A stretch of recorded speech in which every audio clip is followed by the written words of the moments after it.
probably haven't had a lot of good Christian thoughts about him because he almost made my wife a widow and my 3 children fatherless. He was a Secret Service agent who took a bullet when John Hinckley tried to kill President Ronald Reagan 40 years ago. Tim McCarthy went on to become a suburban police chief, and now the man who shot him is going free. Our political editor, Mike Flannery, joins us now with reaction to new developments in the case. Mike? Well, Corey and Sally, Tim McCarthy retired in May as Orland Park police chief and says he's now a part-time security consultant. He shared with me his biggest disappointment at learning that the man who shot President Reagan and him will be released next June from any further law enforcement supervision. Mike, I don't think I've heard from the Department of Justice in 30 years or more. I hope they're right.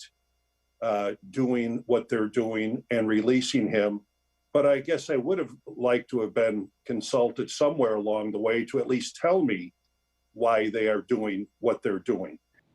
John Hinckley Jr. is now 66 years old. He lives in Williamsburg, Virginia, where he's been for the past 5 years. His travel's been limited, and he's been required to check in regularly with federal officers. A judge has now ruled that beginning next year, Hinckley no longer will be subject to such supervision. He will not be allowed to possess a firearm. Back on that day in 1981, Hinckley shot, in addition to Tim McCarthy and President Reagan, Washington, D.C. policeman Thomas Delahanty and White House Press Secretary Jim Brady, a downstate Illinoisan who later died from his shooting injuries.